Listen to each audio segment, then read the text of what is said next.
Tamo. Oh, Lingzi. Noi lak babu kari tanasige. Kuise newspaper ki photo journalist ngaktani. Aigi mingne lemba. Aduga imanabi sigina chanu tamo. Kari tanasige adum haibi yani. Tamo, ekhoi ji research work ama tawjaban. Ekhoi na tawriba research work si ekmiron bising dani hena focus piba. Ado tamo khoi gi relief game da lairiba mising se mirol binupi ngaktani haina tajai. Ado mirol binupi singsi gi matangda tamo dagi karigumba khara khangjaningduna lakjaban. Tamo. Hoi. Ekhoi huji hairiba relief game asida. Miron binupi se punna nifu ni thoi mugle. Aduga mukhoi singase angang unarba matungda amuk moi thadoga satkini. Adu ekhoi sidai sida mukhoi yam kuina lehende. Supnagi tha amaga makhai muk chawrana angang unarba matungda karigino haikanda. Ekhoi sida kuina thamdabigi maramdi ekhoi gi room je masing yamda. Aduna makhoi anouba sing amuk laknaba hana leramba sing se kitang kalakpaga amuk thadokhiba uga anouba sing puraga amuk thamba sumai toroga kanglupki irangda waba taraba sing segi mateng pangnaba khonajaba. Oh. Adu tamo moigi family member singsina kadai da leiba. Ekhoi sida leirise mafam se yam pikpanina makhoi family member mayam punna leibagi khudong sabdu de ekhoi pijadre. Ekhoi sumtagi imiro minupi adagi magi seba tawnaba mi amaga makhoi ani khatang leibi yabagi khudong sabdu ekhoi pi. Adu tamo na swabiri in messing siga wari saba yagadra mani yani akhoi inauna sana ningbudo adum sabiu yani. Adu ragadi tamo tamo asida phamiba ichi haigadra itai ma haigadra ama sida phamise asige ekte khoi wai sanajaragen madi wa angang dabni nei noi bu nuai gadro tamo yani an bai tamo na haibiro makha tabdu de khoi tung wai sanajarage. Oh pare adu de ai ma ga ngangnarage ko adu di noi sidang hata lermuko.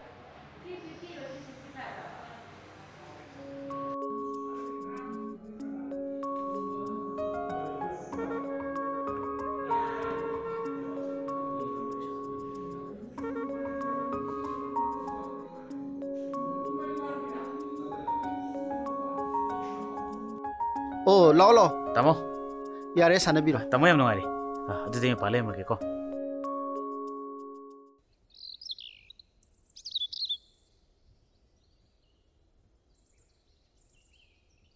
Aise. Kemte koi bigunu ko. Naw makne na khanbiyo.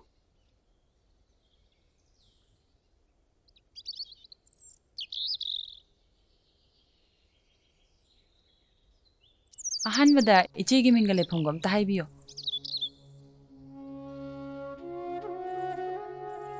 Iche kemte ikai bigano ichegi mingale phongga hekta haibiyo.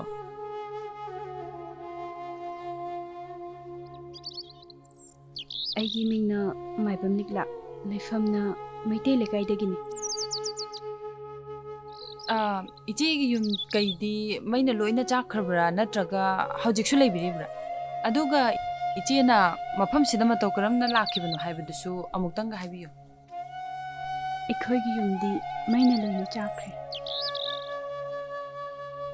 Megi tang ahumdagi haurakhiba irangduna akhoi chelaklaga mafam amada relief camp amada leijabani. Ai sasu waisangdabaga sigi miron bi ngaktagi oiba relief camp asida leibada khudong charni haiduna sida leirakhibani. Ichi ado mafam sida family gi midi amata yawidabra. Aduga mafam sida leiba sida ichi gi pukningda wakhalda imungi mi singa ningsingbagadi yawidabra.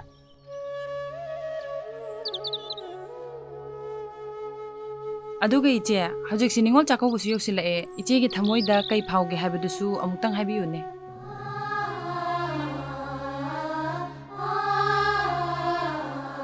Ado nangi ahamba ni wansa kawdudine aina nga ta thimidoni Kona mo wai sanase ai isa khara nuaite.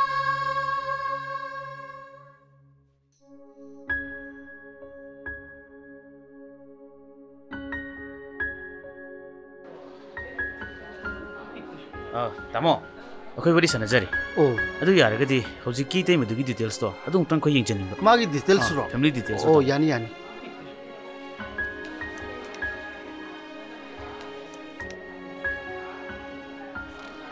ꯑꯣ ꯁꯤꯗ ꯂꯩꯔꯦ ꯁꯦꯔ number 32 ꯁꯤ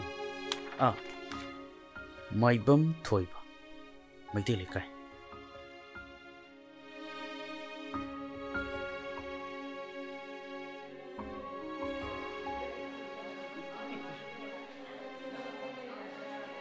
ꯇꯥꯃꯣ ꯌꯥꯝ ꯅꯨꯡꯉꯥꯏꯖꯔꯦ ꯑꯗꯨꯗꯤ ꯑꯩꯈꯣꯏ ꯃꯈꯥ ꯇꯥꯕꯗ ꯑꯃꯨꯛ ꯗꯔꯀꯥꯔ ꯂꯩꯔꯒꯗꯤ ꯃꯊꯧ ꯇꯥꯔꯒꯗꯤ ꯃꯣꯏꯗ ꯑꯃꯨꯛ ꯂꯥꯛꯆꯔꯒꯦ ꯐꯅꯤ ꯐꯅꯤ ꯑꯦꯅꯤ ꯍꯦꯜꯞ ꯃꯊꯧ ꯇꯥꯔꯒꯗꯤ ꯍꯥꯏꯕꯤꯔꯛꯎ ꯌꯥꯅꯤ ꯆꯠꯁꯤ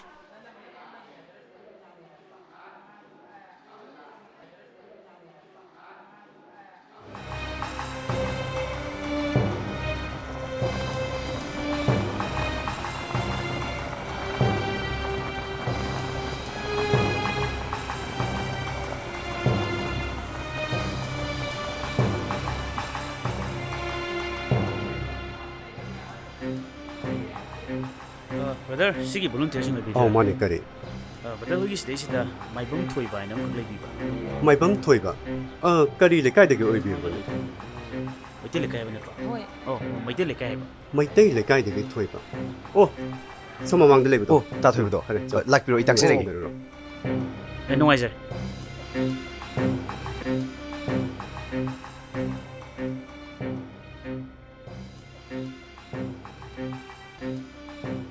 ꯇꯥꯊꯣꯏꯕ ꯇꯥꯊꯣꯏꯕ ꯎꯅꯕ ꯄ꯭ꯔꯦꯁꯀꯤ ꯃꯤꯁꯤꯡ ꯂꯥꯛꯏꯌꯦ ꯑꯝꯇ ꯊꯣꯛꯄꯤꯔꯛꯑꯣ ꯊꯣꯛꯂꯛꯑꯅꯤ ꯉꯥꯛꯇ ꯉꯥꯏꯕꯤꯔꯣꯀꯣ ꯑꯩ ꯁꯣꯝꯗ ꯑꯝꯇ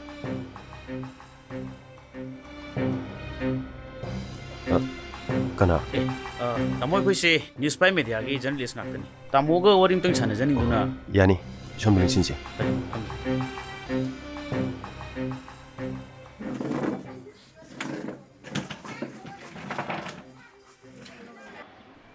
ꯇꯥꯃꯣꯁꯨ ꯐꯝꯃꯒ ꯋꯥꯔꯤꯁꯤ ꯄꯨꯟꯅ ꯑꯗꯨꯝ ꯇꯧꯔꯁꯤ ꯀꯩ ꯃꯇꯥꯡꯒꯤ ꯑꯁ ꯇꯥꯃꯣ ꯊꯦꯡꯅꯕ ꯌꯥꯝ ꯅꯨꯡꯉꯥꯏꯔꯦ ꯇꯥꯃꯣ ꯊꯦꯡꯅꯔꯔꯣꯏꯗ꯭ꯔꯥ ꯍꯥꯏꯅ ꯊꯣꯏꯕ ꯑꯩꯈꯣꯏ ꯄꯥꯕꯨꯡꯅꯤ ꯀꯅꯥꯅꯣꯅꯦ ꯂꯥꯛꯑꯦ ꯍꯥꯏꯔꯤꯗꯨꯕꯣ ꯄ꯭ꯔꯦꯁꯀꯤ ꯃꯤꯅꯦ ꯁꯤꯗ ꯀꯔꯤ ꯐꯝꯃꯣ ꯄꯥꯕꯨꯡ ꯄ꯭ꯔꯦꯁꯀꯤ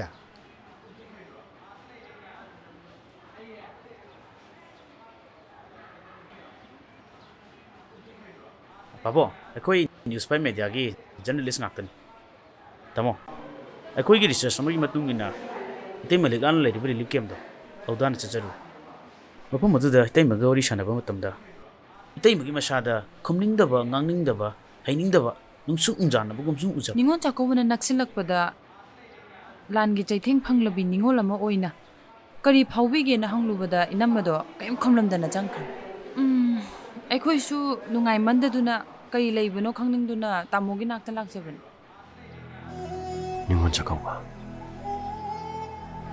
ꯍꯟꯗꯛꯀꯤ ꯅꯤꯡꯉꯣꯜ ꯆꯥꯛꯀꯧꯕꯁꯦ ꯂꯤꯛꯂꯥꯒꯤꯗꯤ ꯑꯍꯥꯟꯕ ꯅꯤꯡꯉꯣꯜ ꯆꯥꯛꯀꯧꯕ ꯑꯣꯏꯗꯣꯏꯅꯤ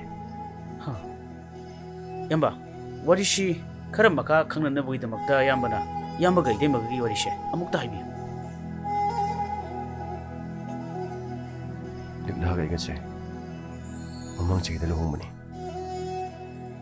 ꯂꯤꯛꯂꯥ ꯑꯩꯈꯣꯏ ꯃꯩꯇꯩꯁꯤꯡꯒꯤ ꯀꯨꯝꯍꯩ ꯍꯔꯥꯎꯁꯤꯡꯕꯨ ꯌꯥꯝꯅ ꯂꯨꯅ ꯈꯟꯖꯕꯅꯤ ꯃꯔꯨꯑꯣꯏꯅ ꯅꯤꯡꯉꯣꯜ ꯆꯥꯛꯀꯧꯕꯁꯤꯅ ꯃꯥꯅ ꯑꯃꯨꯛ ꯍꯦꯟꯅ ꯄꯥꯝꯖꯕꯅꯤ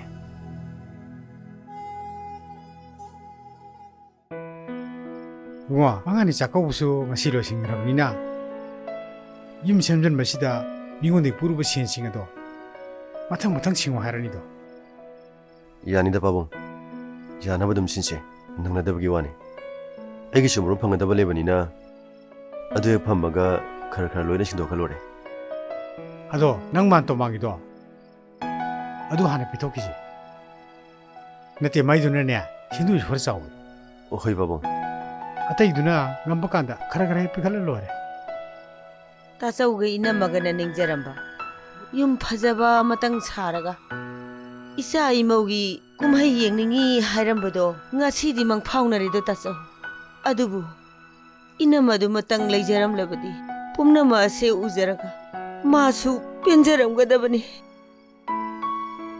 ꯌꯥꯔꯁꯦ ꯌꯥꯔꯁꯦ ꯄꯨꯝꯅꯃꯛ ꯑꯁꯦ ꯑꯁꯨꯝ ꯊꯣꯛꯂꯣ ꯍꯥꯏꯗꯨꯅ ꯇꯝꯂꯝꯃꯕꯅꯤ ꯑꯗꯨꯕꯨ ꯃꯥꯒ ꯑꯩꯒꯅ ꯄꯥꯝꯕꯣꯝ ꯄꯥꯡꯒꯜꯅ 와나 생활자람바 임심어디 로신자레드나 파래 하이 왜마 나때 낭부 탱드리버네 해 야니다 따서 이붕어도 러블라 오드나 폰 떠그러버니 오 파래 Hey, Langlakki. Nang di sida lero sida nang asidi ya? Mamo, ai hay exam la ye. Exam lo la ke. Oh, sida lo ko. 바보, 자, 다모기나 실레이래. 이내기디 시대 탐절하게. 랑레안, 세, 난기다 시다. 하이 낭주 시대 파물라오네 하이 비마 크라상 칠루세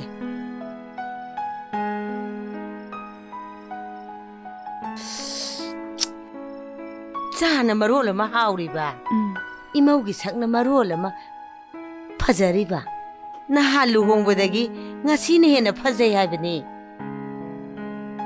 अदुगने मथंगि निंगोन चाकाउबददिने ngasi फजारिबसिदगी अदुनि हेना फजाहनगदबनी को ए इबुंगो ला अमानिन हे तासो इबुंगो सुला अमानि आइ अमुक चनबा तौरगी फारे थो आइ थोइबा इने नोंनिनि लेरगा मुक लाके को होइने अदुदि यानी चलसिला फारे थो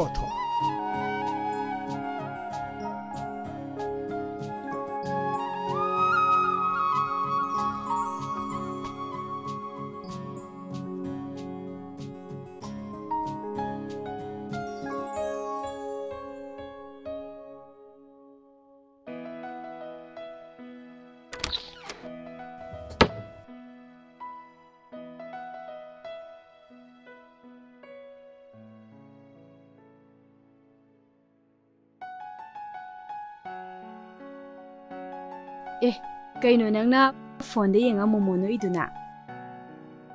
Ivani gi lohomagi photo nahal ebi da thagalidana. Imanaba singna kainane na masak phajena comment piriba. Machi sumi ga no manida. Is ai bu yam phajaba dauna nangna helida. Isis. Ngasai inene harmidudi. Imu masak phajayena. Phajadraga bo hakidrodo. Phajaba habasidi lopya banatiko. अदो निंगोन चाकोबददी अमुक कैना फजंगदबने हाबदो नंग कौबया देखो तामो आइना ख्वाइदगी पामजबा Meitei सिंगी असेंगबा festival हाइरगदी निंगोल चाकोबसिने मसिदा थोइना केबा मौबोगी मथौ तादे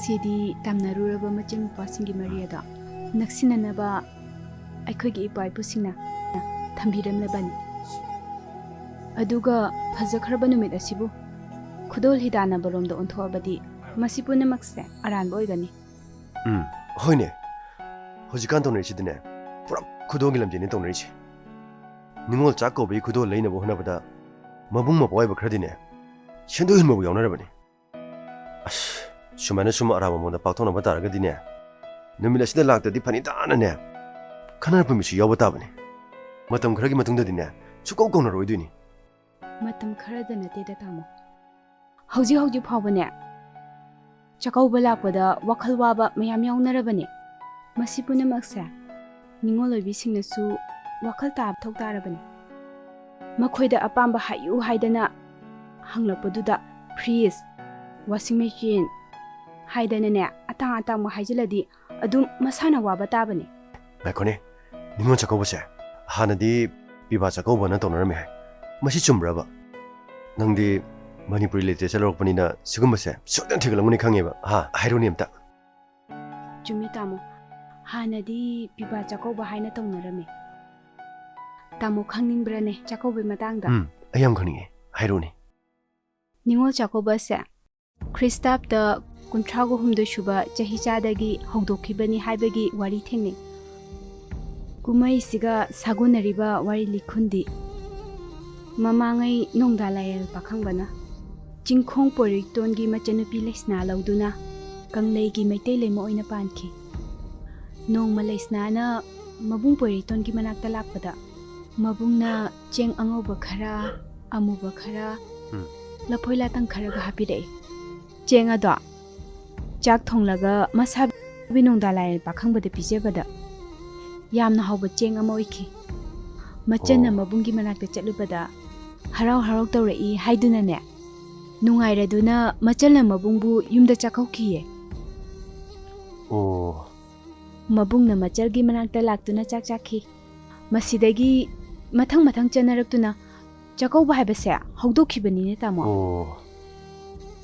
ꯑꯗꯨꯒ ꯄꯤꯕꯥꯁꯤꯡꯅ ꯅꯤꯡꯉꯣꯜ ꯑꯣꯏꯅ ꯆꯥꯛ ꯀꯧꯈꯤꯕꯁꯤꯅ ꯀꯔꯝꯕ ꯃꯇꯝꯗꯒꯤꯅꯣ ꯅꯤꯡꯉꯣꯜꯅ ꯄꯤꯕꯥ ꯆꯥꯛ ꯀꯧꯅꯔꯝꯕꯗꯒꯤ ꯄꯤꯕꯥꯅ ꯅꯤꯡꯉꯣꯜ ꯆꯥꯛ ꯀꯧꯕ ꯍꯧꯈꯤꯕꯁꯤ ꯆꯟꯗ꯭ꯔꯀꯤꯇꯤ ꯅꯤꯡꯊꯧꯅ ꯄꯥꯜꯂꯤꯉꯩ ꯃꯇꯝꯗꯒꯤꯅꯤ ꯅꯤꯡꯊꯧ ꯃꯆꯥꯁꯤꯡꯅ ꯅꯤꯡꯉꯣꯜ ꯃꯌꯥꯝꯒꯤ ꯃꯅꯥꯛꯇ ꯅꯣꯡꯃꯗ ꯂꯣꯏꯅꯃꯛ ꯆꯠꯇꯨꯅ ꯆꯥꯛ ꯆꯥꯕꯗꯣ ꯈꯨꯗꯣꯡꯆꯥꯗꯕ ꯀꯌꯥ ꯊꯦꯡꯅꯔꯛꯄꯗꯒꯤ ꯄꯤꯕꯥꯅ ꯑꯣꯏꯅ ꯀꯣꯅꯨꯡꯗ ꯅꯤꯡꯉꯣꯜꯁꯤꯡꯕꯨ ꯄꯨꯂꯞ ꯆꯥꯛꯀꯧꯕ ꯍꯧꯔꯛꯈꯤ ꯃꯁꯤꯗꯒꯤ ꯅꯤꯡꯉꯣꯜ ꯆꯥꯛꯀꯧꯕ ꯍꯥꯏꯅ ꯉꯁꯤ ꯐꯥꯎꯕ ꯃꯕꯨꯡ ꯃꯧꯄ꯭ꯋꯥꯁꯤꯡꯒꯤ ꯃꯅꯥꯛꯇ ꯅꯤꯡꯉꯣꯜꯁꯤꯡꯅ ꯆꯠꯇꯨꯅ ꯆꯥꯛꯀꯧꯕ ꯆꯠꯅꯔꯤꯌꯦ ꯇꯥꯃꯣ ꯑꯃꯗꯤ ꯑꯉꯝꯕ ꯈꯨꯗꯣꯜ ꯄꯤꯕ ꯇꯧꯅꯔꯤ ꯅꯤꯡꯉꯣꯜꯁꯤꯡꯅꯁꯨ ꯀꯨꯏꯅ ꯎꯅꯔꯨꯗ꯭ꯔꯕ ꯃꯕꯨꯡ ꯃꯧꯄ꯭ꯋꯥꯁꯤꯡꯕꯨ ꯎꯖꯕꯗ ꯍꯔꯥꯎ ꯅꯨꯡꯉꯥꯏꯗꯨꯅ ꯅꯨꯡꯉꯥꯏ ꯌꯥꯏꯕꯤ ꯃꯔꯥꯡ ꯀꯥꯏꯅ ꯄꯥꯜꯂꯣ ꯍꯥꯏꯗꯅ ꯄꯥꯎꯖꯦꯜ ꯀꯌꯥ ꯄꯤꯗꯨꯅ ꯂꯥꯛꯂꯤꯕꯅꯤꯅꯦ ꯇꯥꯃꯣ ꯃꯁꯤꯗꯅꯤꯅꯦ ꯑꯩꯅ ꯂꯥꯛꯑꯦ ꯍꯥꯏꯕ ꯅꯨꯄꯤ ꯂꯧꯒꯗꯕꯅꯤꯅ ꯍꯥꯏꯔꯤꯁꯦ ꯏꯁ ꯃꯥꯗꯤ ꯍꯩꯇꯕꯗꯧꯅ ꯁꯤꯕꯨꯗꯤ ꯐꯤꯂꯝꯗꯁꯨ ꯂꯤꯂꯥꯗꯁꯨ ꯔꯥꯏꯇꯔꯁꯤꯡꯅ ꯍꯥꯞꯇꯨꯅ ꯃꯤꯌꯥꯝꯗ ꯏꯗꯨꯀꯦꯁꯟꯒꯤ ꯃꯉꯥꯜ ꯄꯤꯅꯕ ꯍꯣꯠꯅꯔꯤꯕꯁꯤꯗꯤ ꯈꯨꯗꯣꯜ ꯍꯤꯗꯥꯅꯕ ꯐꯠꯇꯦ ꯅꯤꯡꯉꯣꯜꯁꯤꯡꯕꯨ ꯍꯔꯥꯎꯍꯟꯒꯗꯕꯅꯤ ꯃꯃꯧ ꯅꯨꯄꯤꯒ ꯃꯅꯦꯝꯄꯣꯛꯀ ꯅꯨꯡꯁꯤꯅꯒꯗꯕꯅꯤ सिगुम्बा हाइबली आतनी अइना ममांदा यंगिबा मयामसे इस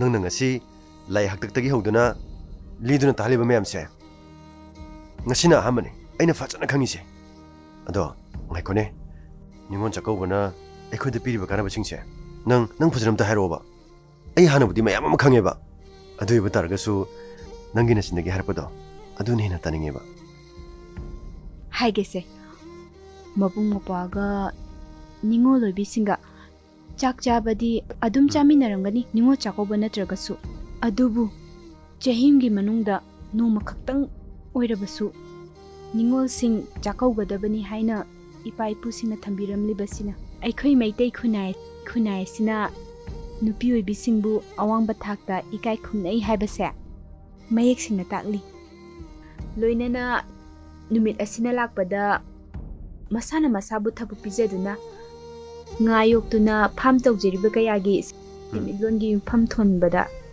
ꯑꯩꯈꯣꯏ ꯃꯁꯦꯜ ꯃꯇꯦꯡ ꯄꯥꯡꯅꯔꯤꯕꯅꯤ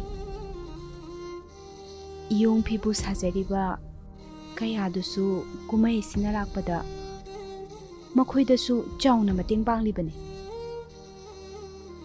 ꯁ꯭ꯇꯦꯠꯀꯤ ꯏꯀꯣꯅꯣꯃꯤꯗ ꯀꯥꯟꯅꯕ ꯄꯤꯔꯕꯗꯤ ꯃꯗꯨꯕꯨ ꯑꯩꯈꯣꯏꯅ ꯑꯩꯈꯣꯏꯒꯤ ꯐꯦꯁꯇꯤꯚꯦꯜꯅꯤ ꯍꯥꯏꯅ ꯑꯣꯕꯖꯥꯔꯕ ꯇꯧꯕ ꯌꯥꯏ ꯐꯦꯁꯇꯤꯚꯦꯜꯅꯤ ꯍꯥꯏꯔꯒ ꯃꯤꯒꯤ ꯂꯝꯗ ꯑꯩꯈꯣꯏꯒꯤ ꯁꯦꯜꯁꯤꯡ ꯂꯣꯏꯅ ꯄꯤꯊꯣꯛꯄ ꯃꯤꯉꯣꯟꯗꯒꯤ ꯉꯥꯛꯇ ꯄꯣꯠ ꯂꯩꯕ ꯐꯦꯁꯇꯤꯚꯦꯜ ꯑꯗꯨꯗꯤꯅꯦ ꯑꯩꯈꯣꯏꯅ ꯄꯥꯡꯊꯣꯛꯄ ꯆꯨꯝꯗꯦ ꯍꯣꯏꯅꯦ ꯑꯗꯨꯅ ꯑꯩꯈꯣꯏꯅ ꯂꯥꯟꯕꯨ ꯇꯧꯔꯕꯁꯨ ꯑꯋꯥꯕ ꯇꯥꯔꯕꯁꯨ ꯑꯩꯗꯤꯅꯦ ꯇꯥꯃꯣ ꯑꯩꯈꯣꯏꯒꯤ ꯅꯤꯡꯉꯣꯜ ꯆꯥꯛꯀꯧꯕ ꯁꯖꯤꯕꯨ ꯆꯩꯔꯥꯎꯕ ꯏꯃꯣꯏꯅꯨ ꯏꯃꯥꯒꯤ ꯅꯨꯃꯤꯠ ꯂꯥꯏ ꯍꯔꯥꯎꯕ ꯑꯩꯈꯣꯏꯒꯤ ꯂꯩꯖꯔꯤꯕ ꯑꯁꯦꯡ ꯍꯔꯥꯎ ꯀꯨꯝꯍꯩꯁꯤꯡ ꯑꯁꯦ ꯄꯥꯡꯊꯣꯛꯅꯤꯡꯉꯤ ꯃꯔꯝꯗꯤ ꯍꯥꯏꯔꯤꯕꯁꯤꯡ ꯑꯁꯦ ꯂꯩꯇꯕ ꯃꯇꯝꯗ ꯃꯩꯇꯩ ꯈꯨꯟꯅꯥꯏꯁꯨ ꯅꯣꯡꯃꯗꯤ ꯃꯨꯠꯈꯤꯕ ꯌꯥꯔꯤꯕꯅꯤ ꯃꯁꯤꯃꯗꯤ ꯑꯩꯈꯣꯏ ꯅꯨꯄꯤꯅ ꯍꯥꯏꯕꯗ ꯈꯦꯠꯇꯣꯛꯅꯤꯡꯉꯥꯏ ꯑꯃꯠꯇ ꯌꯥꯎꯗꯦ ꯐꯖꯅ ꯆꯨꯝꯃꯦ ꯑꯩꯈꯣꯏ ꯅꯨꯄꯤꯅ ꯍꯥꯏꯔꯗꯤ ꯂꯣꯏ ꯆꯨꯝꯃꯦ ꯂꯩꯔꯦ ꯑꯩꯗꯤ ꯑꯗꯣ ꯅꯪꯒꯤ ꯑꯍꯥꯟꯕ ꯅꯤꯡꯉꯣꯜ ꯆꯥꯛꯀꯧꯕꯗꯨꯗꯤꯅꯦ ꯑꯩꯅ ꯉꯟꯇꯥ ꯊꯤꯟꯕꯤꯗꯣꯏꯅꯤ ꯅꯪꯅ ꯊꯤꯟꯗ꯭ꯔꯗꯤ ꯑꯩꯗꯤ ꯀꯅꯥꯅ ꯊꯤꯟꯕꯤꯗꯣꯏꯕ ꯑꯗꯣ ꯑꯩꯅ ꯈꯟꯖꯔꯤꯕꯁꯦ ꯁꯥꯒꯩꯒꯤ ꯑꯍꯜ ꯂꯃꯟ ꯑꯃ ꯐꯥꯎꯕ ꯑꯅꯥ ꯑꯌꯦꯛ ꯑꯁꯤ ꯑꯅꯥ ꯌꯥꯎꯔꯛꯇꯕ ꯑꯍꯥꯟꯕ ꯅꯤꯡꯉꯣꯜ ꯆꯥꯛꯀꯧꯕꯅꯤꯅꯅꯦ ꯃꯤ ꯂꯩꯇꯕꯒꯤ ꯌꯩꯊꯣꯛꯄꯗꯣ ꯇꯜꯂꯦꯕ ꯌꯥꯝꯅ ꯍꯣꯏꯅꯦ ꯑꯩꯈꯣꯏꯒꯤ ꯅꯤꯡꯉꯣꯜ ꯆꯥꯛꯀꯧꯕ ꯍꯥꯏꯕꯁꯦ ꯌꯥꯝꯅꯗꯤ ꯃꯔꯨꯑꯣꯏꯕ ꯖꯥꯠꯅꯤ ꯃꯤ ꯂꯩꯇꯕ ꯌꯥꯎꯕꯗ ꯐꯥꯎꯕ ꯗꯥꯏꯔꯦꯛ ꯑꯣꯏꯅ ꯆꯥꯛꯀꯧꯗ꯭ꯔꯕꯁꯨ ꯃꯔꯤ ꯃꯇꯥ ꯑꯃꯅ ꯊꯤꯗꯣꯛꯇꯨꯅ ꯅꯤꯡꯉꯣꯜ ꯑꯗꯨꯕꯨ ꯆꯥꯛꯇꯤ ꯑꯗꯨꯝ ꯀꯧꯅꯩꯀꯣ ꯌꯥꯔꯦ ꯐꯔꯦꯁꯦ ꯄꯣꯊꯥꯅꯕ ꯇꯧꯔꯁꯤ ꯑꯩꯁꯨ ꯋꯥꯔꯦ ꯉꯁꯥꯏꯗꯒꯤ ꯅꯪꯅ ꯑꯃꯨꯛ ꯁꯣꯝꯗ ꯐꯣꯇꯣ ꯀꯥꯞꯁꯤꯅ ꯑꯃꯨꯛ ꯆꯤꯡ ꯑꯃꯅ ꯑꯃꯨꯛ ꯁꯤꯡ ngasibo ekhoni na wari sanai sibo chummu chumibo Ningol Chakkouba numiki wari bo ngasi mangani Chakkouba num sido ina sanare lo tumas lo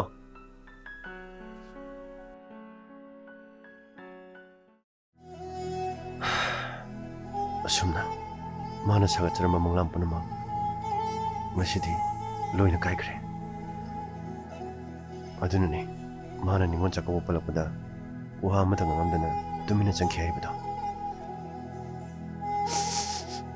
Imau aduna Ningol Chakkouba chatpada sene inanabani haiduna langchin jaramba phanek phirol singado sana lupa khudima tamthiraba thodu aduna loina mangkhre aina matam kaya sangna aina pambom pangana wana sagatsarama yumbusu loina mak sakhre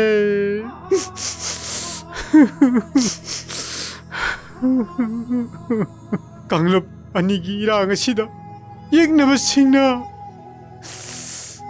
akhoi yum khakta natte mai thabi khiba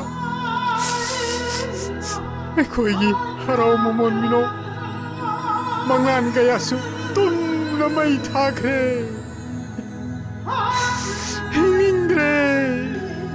hingingre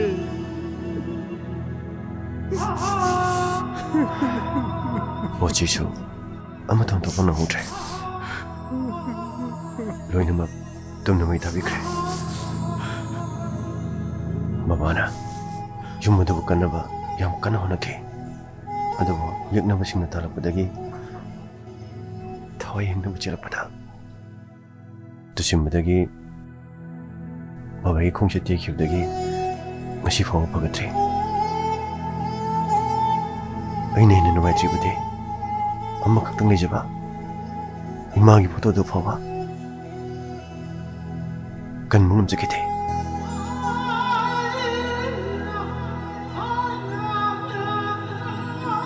Tamo aina khwaidai pamjaba maitai singi asengba festival hairagadi Ningol Chakkouba sing nangi ahamba Ningol Chakkouba dine aina ngata thindini